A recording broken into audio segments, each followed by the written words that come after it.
What is going on, my wonderful opera friends? Welcome back to Opera Anna. My name is Anna. I am an opera singer, and with a brand new aria explained, I am here to opera up your life.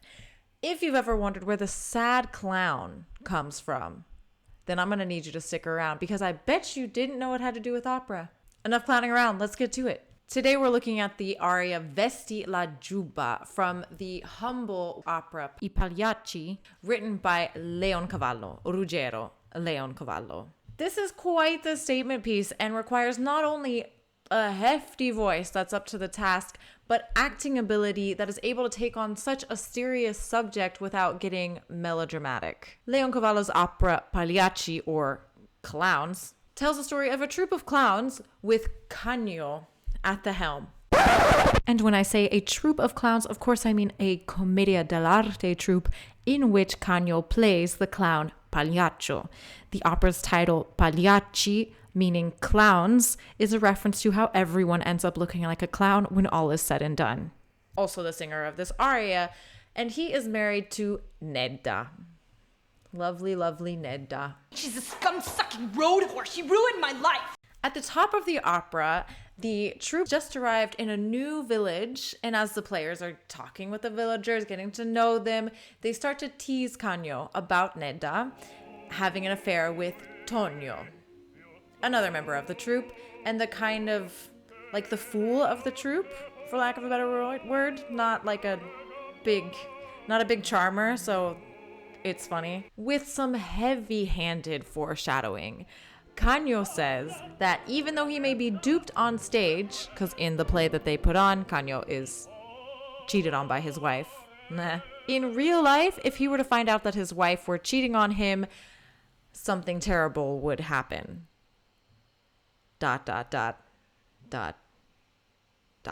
Well, lo and behold, not even 2 seconds later, we find out that Nedda is having an affair, albeit not with Tonio. No, she's in love with Silvio, who appears once Canio leaves to ask her to run away with him.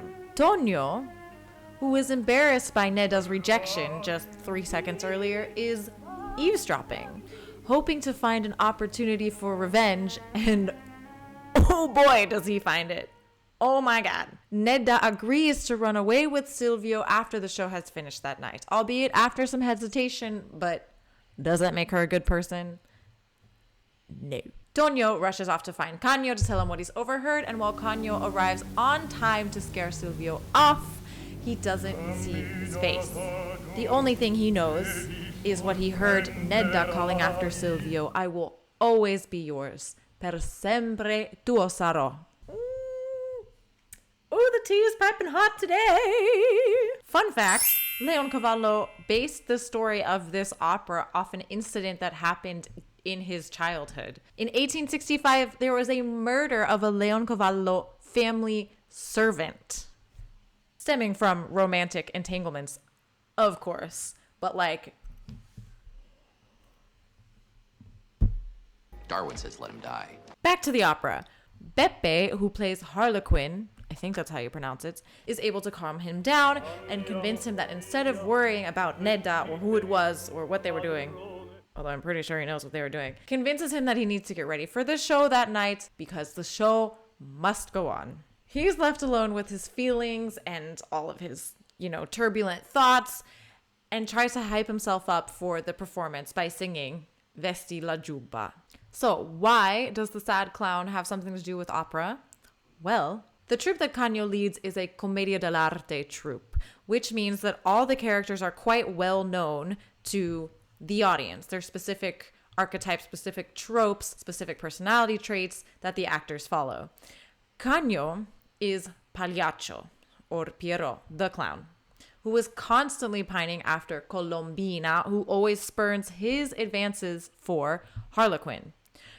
3 guesses for who plays Colombina in the show. She ruined my life. 1, 2, 3. I knew you could get it.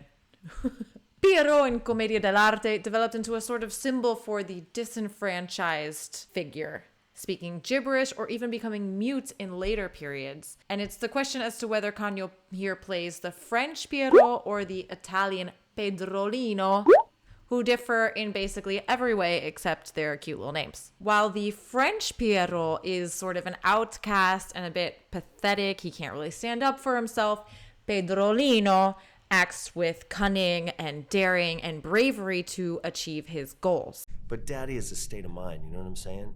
Seeing as Canio is completely oblivious to the affair that his wife is having with Silvio, the argument could be made for him being Pierrot.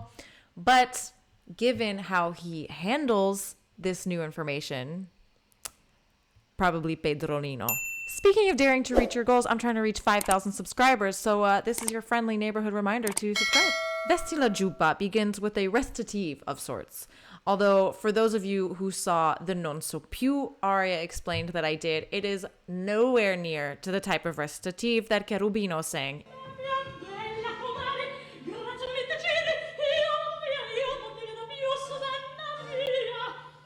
It's basically the exact opposite of a Mozart recitative. Instead, in the Verismo period, of which this opera, Pagliacci, is basically smack dab in the middle of this repertoire, we're seeing a much more through-composed style with everything kind of melting into each other, and you don't really notice that you're going from recitative into the aria. Ironically, just like Cherubino, Canio says non so più in the second line, but definitely not in the same way Cherubino does.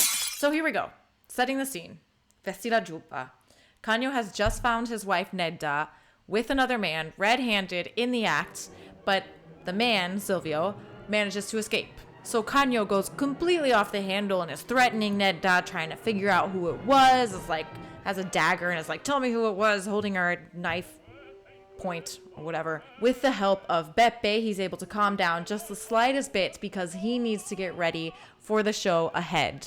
I always thought Vesti la giubba meant paint your face because whenever I've seen a production of it, they're like Vesti la giubba, like putting paint on their face, and I never looked up the translation, but it just means get dressed.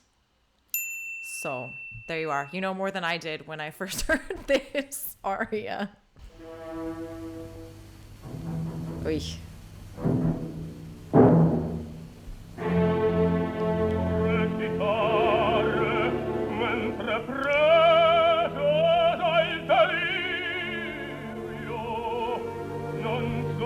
Oh my goodness.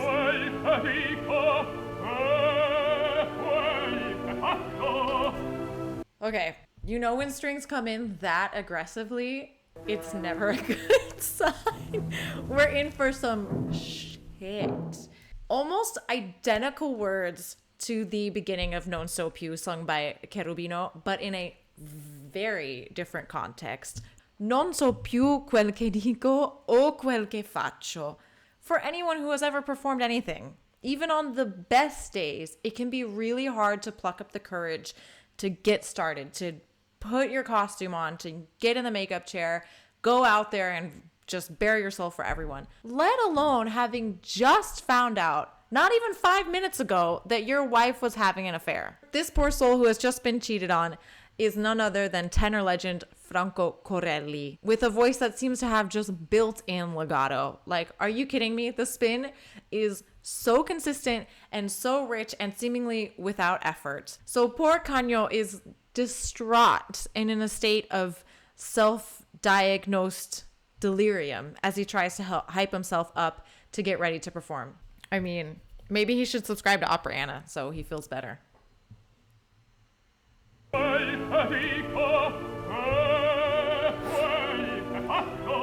my god. Oh my god, the power.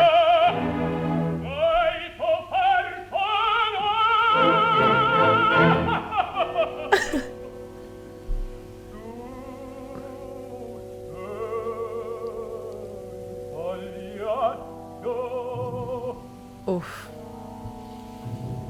That might be my favorite part of this whole thing. So this was the recitative, if we can call it that. Verismo, like I said before, is about realism, verismo, and it's about getting to the heart of human emotion as fast as humanly possible. Corelli's voice takes on that task with a crazy, powerful high A. Sei tu forse un uomo, Are you a man? For having allowed this to happen, for how he's going to handle it. What's he going to do? She's got him questioning his manhood after this encounter. Ouch, bro. That tu sei Pagliaccio, the insistence and reassurance that he tries to offer himself, is both heartwarming and incredibly heartbreaking. And I think it's the power of this aria. I feel like we've all been there, staring into a mirror, trying to find the courage to go on. Fun fact, the laugh that he has after "Sei tu forse un uomo" is written into the score, a bitter laugh at himself, I think, as he calls himself a clown and not a man. Tu sei Pagliaccio. That's not his name. His name is Canio. He says, tu sei Pagliaccio. Also a fun fact, sometimes I just randomly sing that line in my house when it pops into my head. And after this aria explained, my boyfriend will finally know what I'm doing.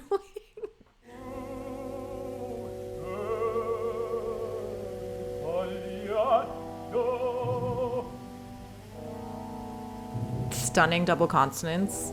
Uses them for all they're worth.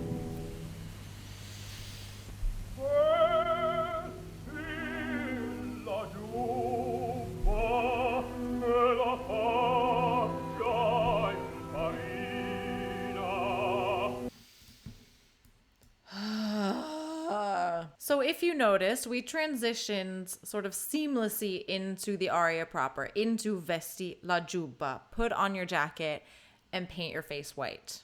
You'll notice that there's not a whole lot of orchestration yet, and it occurs to me that this is a common occurrence in opera. That when a character is feeling vulnerable or sad or heartbroken, the tendency is to just let the orchestra drop away. I'm thinking Ach ich fühl's, I'm thinking Wie sie darde.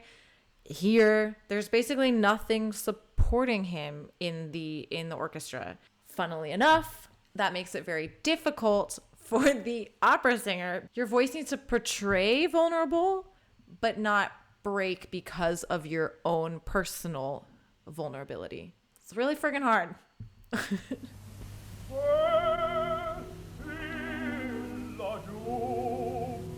First line again.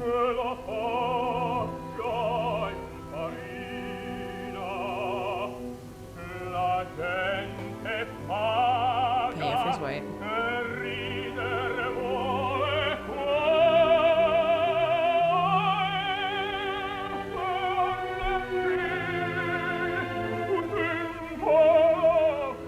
Gorgeous.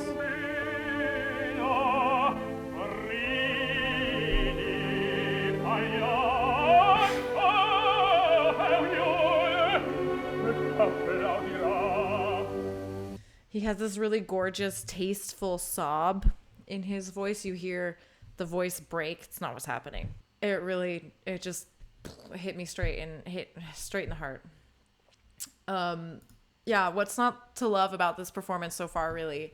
And Corelli does just such an amazing way of translating what's on paper into an emotional meaning in his voice. The slurs and accents are all followed, all these portamenti, but not just because they're in the score. I don't hear a singer being technically perfect. I feel that he really understands what he's saying and that he feels it 150,000%. And when he says, and please forgive my butchering of this pronunciation, "Ese harlequin t'invola colombina," it's gut-wrenching because he just went through it. He has to do it again, but now with people watching. Also, I love that he chose to connect this phrase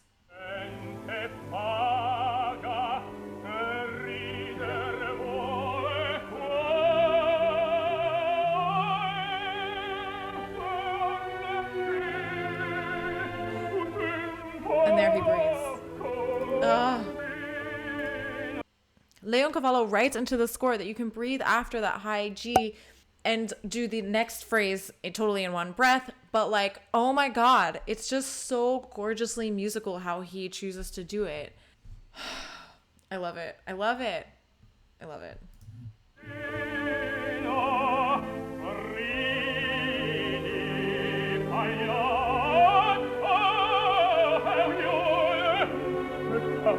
Okay. Ridi, Pagliaccio. Even when everything around you is falling apart. I swear to God, I think I'm gonna cry. Sad clown. It's him. Even his grimace in the mirror is this gorgeous mix between sad and happy and just, ugh. Now, I'm gonna let this go to the end, more or less, because I'm afraid the ghosts of opera past will come down and smite me for interrupting what's about to happen. Smite me! Oh, mighty smiter! But don't worry, we'll go back, go through it. So just enjoy Corelli for an uninterrupted minute. That means put your phone down. You don't need to be looking at the other internet on your other electronic device for just 1 second, okay?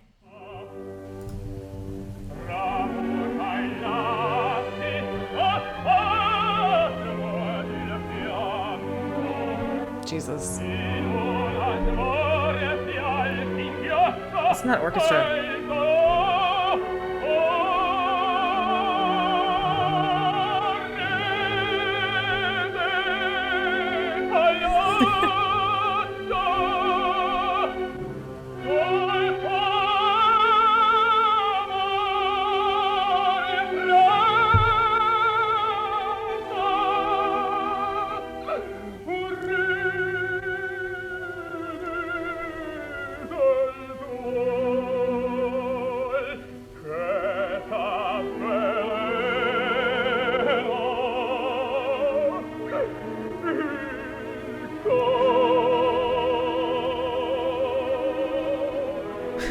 Okay.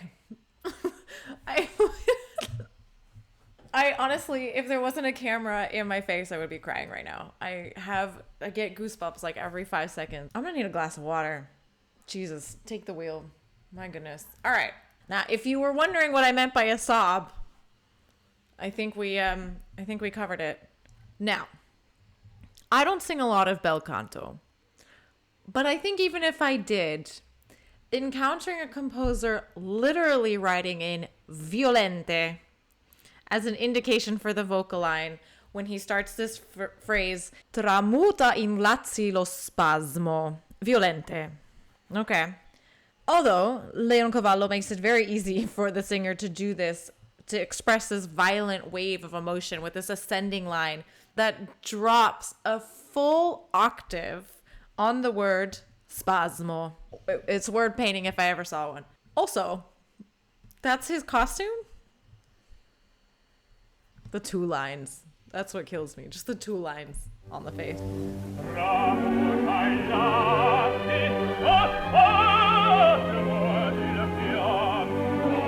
Okay. So that spasmo that I just talked about, that octave jump, he connects it still very tastefully with a gorgeous little portamento instead of spasmo, which, if I think about it,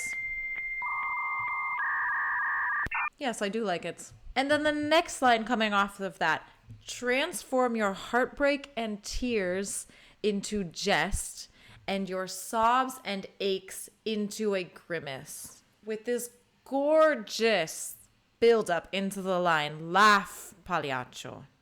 Laugh, clown. If only it were a tenor. If only it were Corelli. All right, I hate myself. Is that what you want me to say?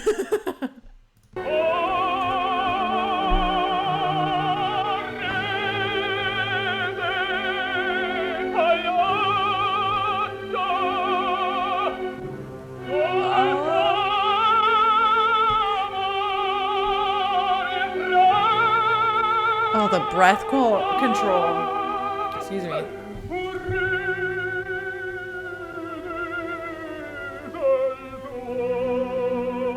Ugh. It's just unreal.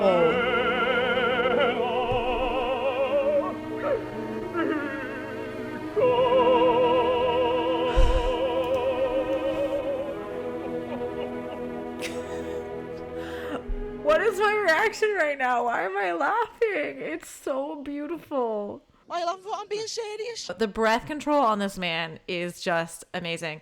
And I love when he like pulls back the dynamic really fast into Pagliaccio. So at first, okay, the wig is stupid. I think we can all agree on this. But the more you get into the scene and the character and the situation, it's sort of the perfect embodiment of these two juxtaposing feelings, right? Deep sorrow and pain on the inside, and the outer is just so far away. Opposite end of the emotional spectrum. It's strangely heartbreaking. You know what I mean? This ridiculous wig, while he's forcing himself to laugh. I don't know what Leoncavallo's other operas are like. This is the only one that's performed regularly, but like, it's for a reason, because holy God. Look, smiling straight into a song. Oh. Listen to the strings.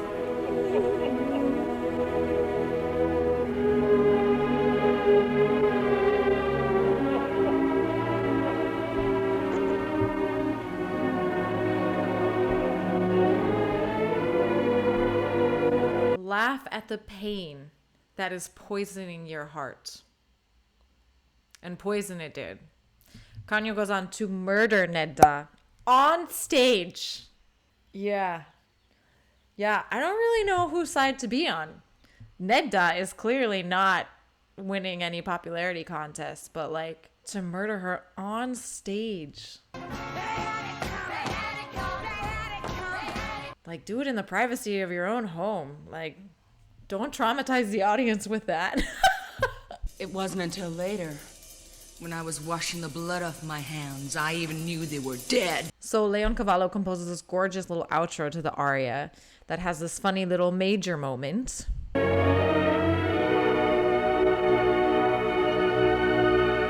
Maybe it'll be okay. Major.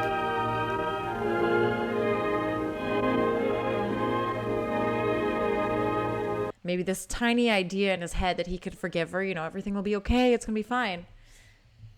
But yeah, it's gone as quickly as it came. It sinks back into the depths of those upright basses.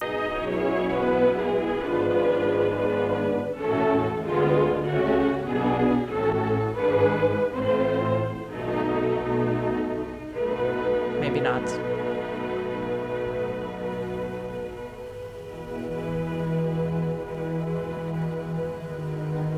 The bass that keeps going.